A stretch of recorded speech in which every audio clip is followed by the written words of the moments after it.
मध्ये PhD असल्यामुळे विषयामध्ये जे काही असंविधानिक गोष्टी असतात, ज्या काही ज्याला म्हणतो इलिगल ज्या गोष्टी असतात, त्या गोष्टीला चॅलेंज देणं आणि त्याच्यावर भाष्य करणं, त्याच्यावर लिखाण करणं, त्याच्यावर निवेदनं देणं, नोटीस देणं, पिटिशन फाईल करणं, हे हिंदू राष्ट्र भारत हमारा मानणारे आम्ही आणि नथुरामजी गोडसेंच्या अखंड भारताच्या विचाराचे आम्ही आहोत आणि प्रभू श्री रामचंद्राच्या विचाराने आम्ही आणि आशीर्वादाने आणि आई भवानीच्या आशीर्वादाने भारतरत्न डॉक्टर बाबासाहेब आंबेडकरांच्या लिखित संविधानाच्या आधारे आम्ही जगणारी माणसं आहोत. त्यामुळे जरंगे काय म्हणला हे काय फार महत्त्वाचं नाही. जरंगेच्या बाबतीमध्ये जरंगेंनी आज एक सर्टिफिकेट देऊन टाकलं, एक पावती देऊन टाकली. ती पावती अशी आहे, आरेरावीची भाषा, मगरुरीची भाषा, स्वतःला पाटील म्हणून घेणे, ही सुपरमसी आहे. जेव्हा तुम्ही सुपरमसीमध्ये स्वतःला असं काहीतरी अधिकारशहासारखं बोलण्याचा प्रयत्न करता, तेव्हा इनबिल्ट तुम्ही मागास नसता आणि जेव्हा तुम्ही इनबिल्ट मागास नसता तेव्हा तुम्ही मागासलेपणाच्या आरक्षणाला पात्र नसता. आज आपण जर बघितलं असेल तर जरंगे काही काळ मराठा स्वतंत्रपणे आरक्षण द्या असं म्हणाला. थोड्या वेळाच्या नंतर जरंगे म्हणतो की ओबीसीतून आरक्षण द्या.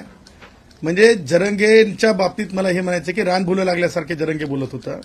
आणि त्या पुढे जाऊन मला जरंगेच्या बाबतीत हे म्हणायचं आहे की जरंगे एक मराठी म्हण आहे, लावलं म्हणजे जर रताळं लावलं तर रताळूच येतंय, गाण्याप्रमाणे लावलं रताळं आलं केळं असं होत नसतंय. आणि त्याच्यामुळे जरंगे स्वतःच कन्फ्यूज आहे की मराठा म्हणून घ्यायचं की कुणबी म्हणून घ्यायचं. पण दोन्ही जरी मागणी केल्या तरी मला हे म्हणायचं आहे की दोन्ही मागणीला पात्र ठरत नाही मराठा समाज महाराष्ट्रातला. त्याचं कारण सांगतो की स्पष्टपणे मागासलेपणात येत नाहीत असं 3 आयोगांनी सांगितलेलं आहे. आणि नुसतं 3 आयोगांनी सांगितलेलं नाही तर माननीय सर्वोच्च न्यायालयाने शिक्कामोर्तब केलेलं आहे. त्यामुळे ओबीसीचं रिझर्वेशन डंके की चोट पे मिळणंच नाहीये, मिळणारच नाही.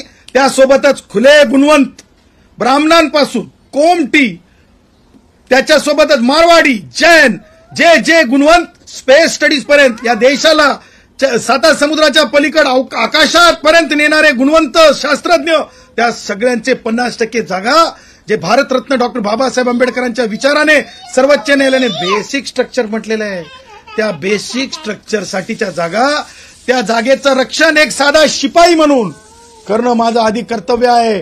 त्यामुळं मला हे सांगायचं आहे की जरंगेच्या बोलण्याला मी कोणतीही किंमत देत नाही. जरंगेच्या बोलण्याला किंमत द्यायचं कारण नाही, कारण जरंगे हे पॉलिटिकल बॉसेसच्या आधारावर बोलतात. आता आज दस्तूर खुद सत्य झालं, कारण आजची जी जत्रा होती त्या जत्रामध्ये संविधानिक चर्चा झाली नाही, त्या जत्रेमध्ये आजच्या कोणतीच चर्चा झाली नाही.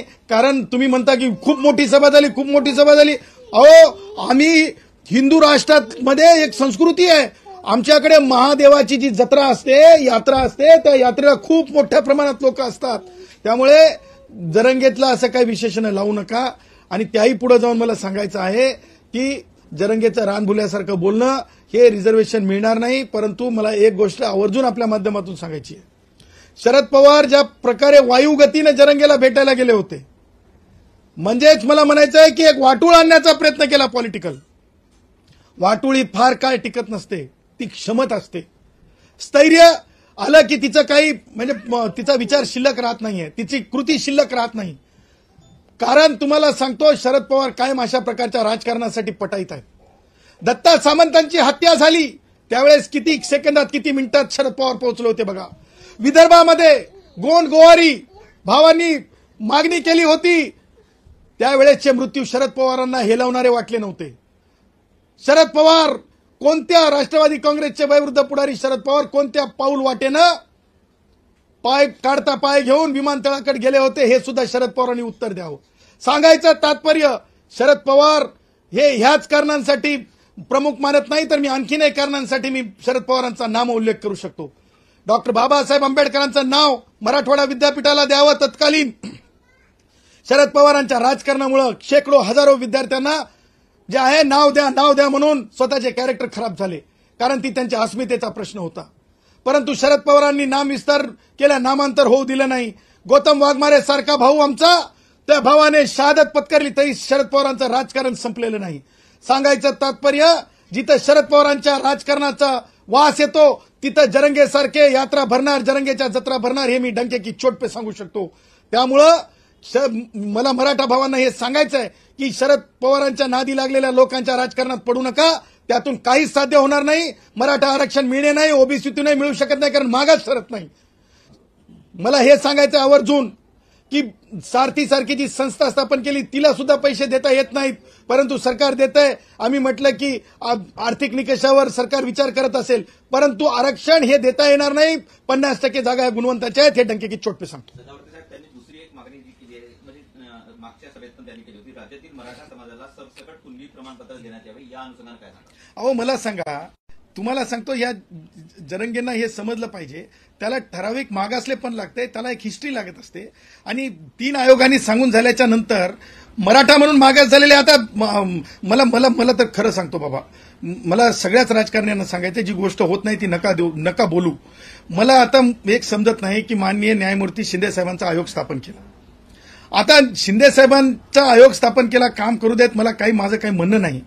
परंतु ह्यापूर्वी सन्माननीय न्यायमूर्ती गायकवाड साहेबांचा आयोग होता, मराठा म्हणून मागास ठरवण्याचा भाग आला. आता तेच मराठ्यांना तुम्ही कुणबी म्हणून मागास ठरवणार का? हे काय अवकाळी पावसासारखं आहे का? अरे उन्हाळ्यात पाऊस पडला, अरे हिवाळ्यात ऊन पडलं, असं नाही हो. याला हिस्ट्री लागते, याला शेड्यूल आहे, हे होऊ शकत नाही. त्यामुळं कोणत्याच परिस्थितीमध्ये जे काही बोललं चाललंय ते वास्तव सिद्ध नाहीये. त्यामुळं ते रिझर्वेशन कोणत्याच अर्थानं परिस्थितीनं मिळणं नाहीये. सध्या त्यांनी आपल्या मागण्यांसाठी सरकारला 10 दिवसाचा अल्टिमेटम दिला आहे, त्या अनुषंगाने काय सांगा? हे अल्टिमेटम जे आहे ना, हे शब्द तुम्हाला आठवत असतील, शरद पवार संस्कृतीतून आलेले. कारण तुम्ही एसटी महामंडळातील कष्टकऱ्यांच्या 124 ज्या वेळेस वीरमरण पत्करले, तेव्हा शरद पवारांना आझाद मैदानात याची हिंमत दाखवलेली नव्हती. आणि तुम्हाला सांगतो, ही जी अल्टिमेटम संस्कृती आहे ना, हे तंतोतंत मला म्हणायचंय, अधिकारवाणी म्हणायचंय की त्यावेळेस सुद्धा शरद पवारांचं विचार असलेली सरकार होती. उद्धव ठाकरे जे घरात बसून मुख्यमंत्री होते त्यांची सरकार होती. अशाच प्रकारचे अल्टिमेटम दिले जात होते. परंतु या अल्टिमेटमला काही किंमत नाही. त्याचं कारण सांगतो, जरंगे, सलाईन लावून उपोषण होत नसतंय, विज्ञान सलाईन लावल्याच्या नंतर उपोषण मानत नसतंय. मी सुद्धा सरकारला सांगत आहे की जेव्हा आता तुम्ही माझ्या गुणवंतांच्या 50% जागा ब्राह्मणांपासून मागासलेल्या गुणवंतांपर्यंतच्या त्या असतात, त्या जागांवर जर कोणी मागणी करत असेल तर मागतोय, कोणत्याही जात समूह म्हणून मागणी करत असोत, त्यावेळेस आम्ही 50% आरक्षण रक्षक म्हणून आमच्या त्या आरक्षणाला विरोध असणाऱ्या लोकांना सुद्धा चर्चेला बोलवायचं. त्यांचं ढोंगी उपोषण असेल तर आमचं प्राणांतिक खरं उपोषण आम्ही करू. यापुढे कोणत्याच पद्धतीनं चॅलेंज आम्ही मागे टाकणार नाहीत. चॅलेंज स्वीकारू आणि खऱ्या गुणवंतांसाठीच्या जागा अबाधित राखण्यासाठी अखंड भारताचे मार्गविधाते नथुरामजी गोडसे यांच्या विचारांना सोबत घेऊन 50% जागा हे आम्ही साबूत ठेवू. गुणवंतांच्या जे भारतीय संविधानाचं पिल्लर आहे, यासाठी आम्ही लढू.